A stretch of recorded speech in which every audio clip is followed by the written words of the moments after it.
I must say that I can only imagine what you may have heard or perhaps read over the past few weeks. 5 years ago, a quiet but seismic shift rattled the centuries-old foundations of Britain's monarchy. Prince Harry and Meghan Markle, the Duke and Duchess of Sussex, announced they were stepping away from royal life. It was a statement that echoed through marble halls and across headlines worldwide. For some, it was an act of courage. For others, betrayal. But no one could deny it was history in motion, a moment that would forever redefine what it meant to be royal in the modern age. Today, as we look back half a decade later, one question lingers in the air. Did Harry and Meghan truly find the freedom they sought? Or did they simply trade one gilded cage for another? This is not just the story of a royal couple. It is the story of two people who dared to walk away from a 1,000-year institution, only to discover that leaving the palace doesn't mean leaving its shadow.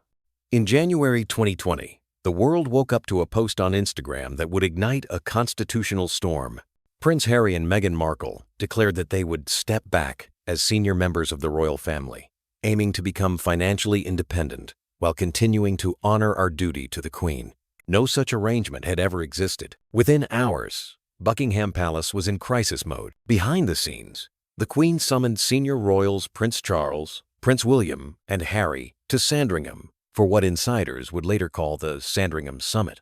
It was there, in a closed-door meeting that lasted over 2 hours, that the family tried to broker the impossible, allowing the Sussexes a half-in, half-out role. But the monarchy, with all its rules and rituals, does not bend easily. In the end, Harry and Meghan were told gently, but firmly, that stepping back meant stepping away entirely. The media frenzy that followed was relentless. British tabloids branded the move as Megxit, a term that would haunt the couple for years. Critics accused Meghan of manipulating Harry, while supporters hailed the pair as victims of a toxic press and a rigid royal system. But inside the couple's own circle, the reasons were clear. Harry had long been wary of the press, haunted by the memory of his mother's tragic death. Meghan, meanwhile, faced a kind of scrutiny no royal newcomer had endured before her race. Her American background, her ambition all weaponized against her in daily headlines. By the time the Sussexes boarded their flight to Canada and later to California, the fracture with the palace was complete. It wasn't just a royal exit, it was an emotional exodus, a departure from the very institution that defined their existence. Freedom came with a price and a production deal. Settling in Montecito, California, the Sussexes found themselves in a new world, sun-drenched, sprawling, but no less scrutinized. Their $14 million home symbolized both independence and expectation. Now, they had to make their own way without the financial safety net of the crown. They launched the Archewell Foundation, dedicated to community service, compassion, and media-driven social impact. Then came multi-million-dollar deals, a 5-year partnership with Netflix, and a reported $20 million contract with Spotify. At first, it seemed like a royal fairy tale reborn. The couple's Netflix docuseries, Harry and Meghan, released in late 2022, became one of the platform's most watched documentaries. It offered raw insight into their struggles, the loneliness inside palace walls, the racism Meghan endured, and the emotional toll of constant public pressure. For some viewers, it was deeply humanizing. For others, it felt like self-justification. In 2023, their Spotify partnership collapsed, ending with an unceremonious statement from an executive calling them F***ing griftus. It was a rare moment where the Hollywood dream collided with corporate reality. Yet, even in failure, the couple's narrative evolved. They were learning, recalibrating, and refusing to disappear quietly.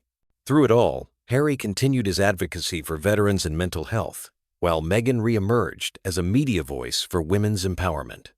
Their lives in California, school runs, community events, charity galas painted a quieter picture than the tabloids suggested. Still, the paradox lingered. They had escaped the crown, only to become royalty of another kingdom, the kingdom of celebrity. If the Atlantic Ocean separated Harry and Meghan from the monarchy, it could not drown the tension.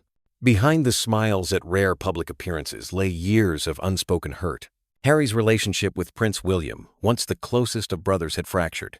In Spare, published in 2023, Harry revealed intimate details of their arguments, even claiming a physical altercation had occurred.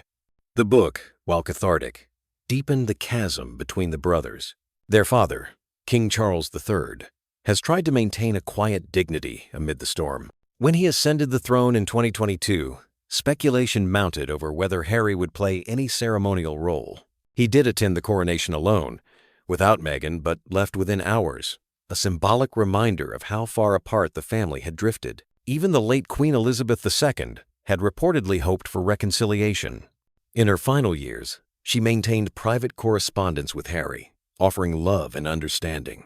But when she passed in 2022, it marked the end of an era and, perhaps, the last bridge between the Sussexes and the firm. Publicly, both sides maintained civility. Privately, royal aides described the relationship as frozen.